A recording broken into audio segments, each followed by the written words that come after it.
And let's now play and listen to the video or the audio rather. That day, and I could begin to see the trap that lay ahead for most people. You see, we're all employees ultimately. We just work at different levels, said Rich Dad. I just want you boys to have a chance to avoid the trap. The trap caused by those two emotions, fear and desire. Use them in your favor, not against you. That's what I want to teach you. I'm not interested in just teaching you to make a pile of money. That won't handle the fear or desire. If you don't first handle fear and desire and you get rich, you'll only be a high-paid slave. So how do we avoid the trap? I asked. The main cause of poverty or financial struggle is fear and ignorance, not the economy or the government or the rich. It's self-inflicted fear and ignorance that keeps people trapped. Fear and ignorance that keeps people trapped.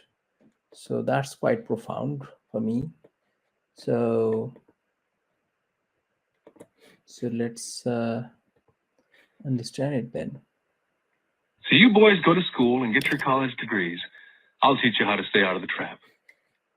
The pieces of the puzzle were appearing. My highly educated dad had a great education and a great career, but school never told him how to handle money or his fears. It became clear that I could learn different and important things from two fathers. So you've been talking about the fear of not having money. How does the desire of money affect our thinking? Mike asked. How did you feel when I tempted you with a pay raise? Did you notice your desires rising? We nodded our heads. By not giving into your emotions, you were able to delay your reactions and think. That's most important. We will always have emotions of fear and greed. From here on in, it's most important for you to use those emotions to your advantage and for the long term, and not simply let your emotions run you by controlling your thinking. Most people use fear and greed against themselves. That's the start of ignorance. Most people live their lives chasing paychecks, pay raises, and job security because of the emotions of desire and fear, not really questioning where those emotion-driven thoughts are leading them.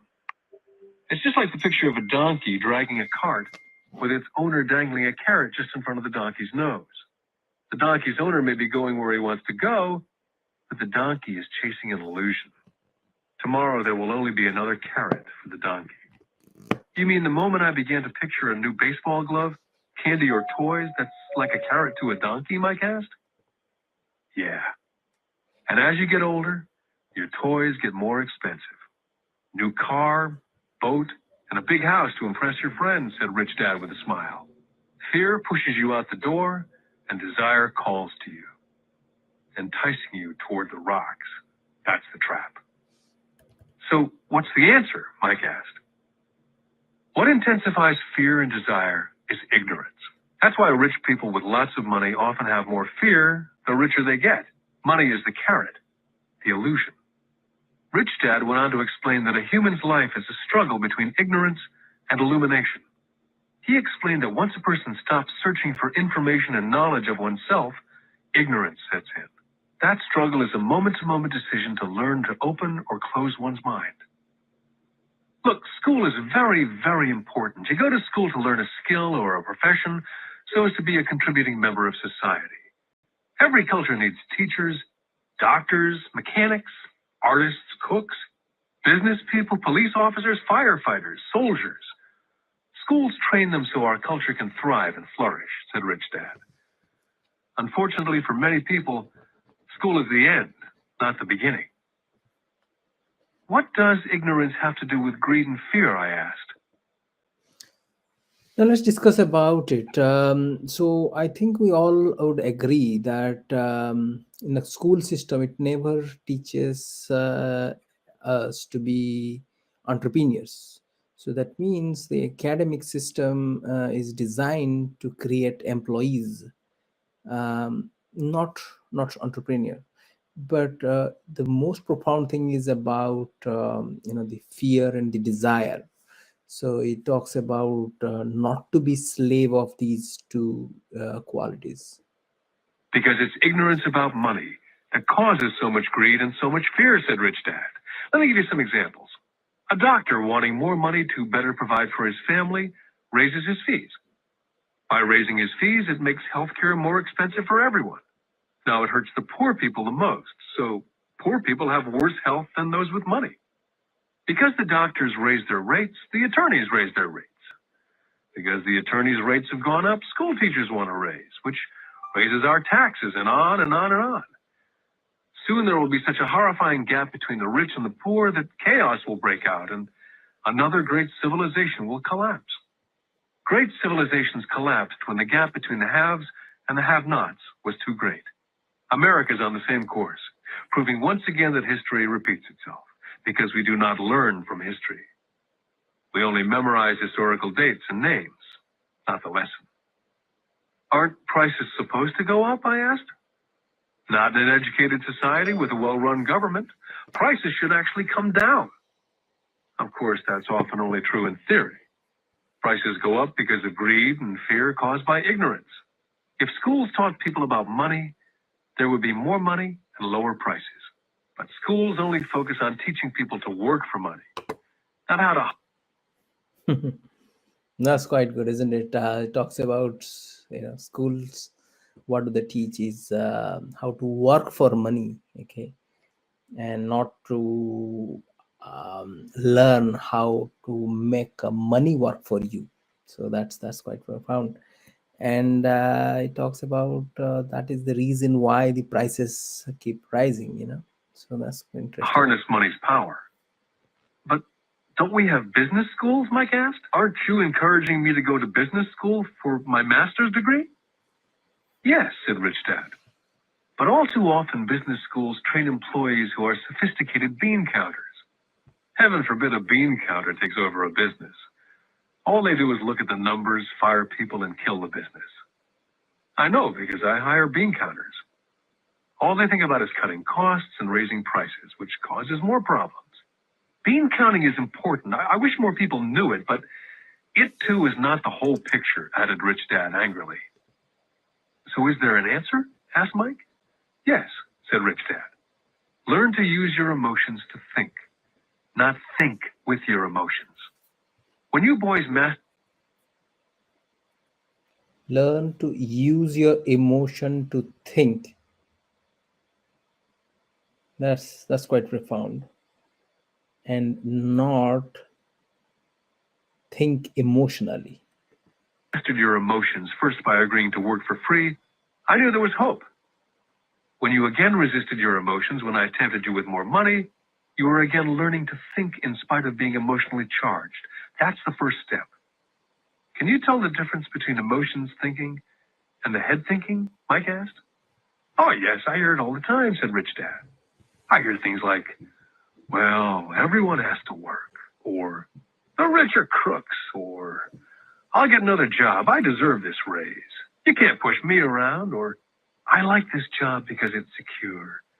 Instead of, is there something I'm missing here?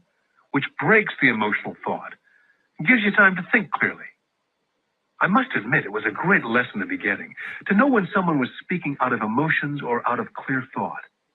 It was a lesson that served me well for life, especially when I was the one speaking out of reaction and not from clear thought. As we headed back to the store, Rich Dad explained that the rich really did make money. They did not work for it.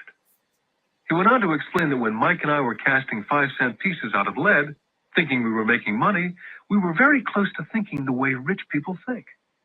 The problem was that it was illegal for us to do it. Rich Dad went on to explain that the rich know that money is an illusion, truly like the carrot for the donkey. It's only out of fear and greed that the illusion of money is held together by billions of people thinking that money is real. Money is really made up. It was only because of the illusion of confidence and the ignorance of the masses that the house of cards stood standing. In fact, he said, in many ways the donkey's carrot was more valuable than money. As he climbed into his pickup truck outside of his little convenience store, he said, keep working, boys. But the sooner you forget about needing a paycheck, the easier your adult life will be. Keep using your brain. Work for free. And soon your mind will show you ways of making money far beyond what I could ever pay you. You'll begin to see opportunities right in front of you that in the past would have gone unnoticed. Mike and I picked up our things from the store and waved goodbye to Mrs. Martin. We went back to the park, to the same picnic bench, and spent several more hours thinking and talking. We spent the next week at school thinking and talking. For 2 more weeks, we kept thinking and talking and working for free. At the end of the second Saturday, I was again saying goodbye to Mrs. Martin and looking at the comic book stand with a longing gaze. The hard thing about not even getting 30 cents every Saturday was that I didn't have any money to buy comic books. Suddenly, as Mrs. Martin was saying goodbye to Mike and me, I saw something she was doing that I'd never seen her do before. I mean, I'd seen her do it, but I never took notice of it. Mrs. Martin was cutting the front page of the comic book in half. She was keeping the top half of the comic book cover and throwing the rest of the comic book into a large brown cardboard box. When I asked her what she did with the comic books, she said, "I throw them away. I give the top half of the cover back to the comic book distributor for credit when he brings in the new comics. He's coming in an hour." Mike and I waited for an hour. Soon the distributor arrived, and I asked him if we could have the comic books, to which he replied, "You can have them if you work for this store and do not resell them." Our partnership was revived. Mike's mom had a spare room in the basement that no one used. We cleaned it out and began piling hundreds of comic books in that room. Soon our comic book library was open to the public. We hired Mike's younger sister, who loved to study, to be head librarian. She charged each child 10 cents admission to the library, which was open from 2:30 to 4:30 p.m. every day after school. The customers, the children of the neighborhood, could read as many comics as they could in 2 hours. It was a bargain for them since a comic cost 10 cents each, and they could read 5 or 6 in 2 hours. Mike's sister would check the kids as they left to make sure they weren't borrowing any comic books. She also So this is the second business. They started, Mike and him. They started. The first business was melting the lead and trying to make the coins. And that was illegal. So he literally meant making money means creating those coins. And then after the Rich Dad's teachings, then this is second venture of comic book library. So that means he had he collected all these comic books for free kind of, and then got he started charging 10 cents to get the kids to come for 2 hours to read the comic books. So that's the second venture. Anyways, guys, so I think you are all enjoying, and that's an amazing book, Rich Dad Poor Dad. We'll keep reading and add value to ourselves. So we will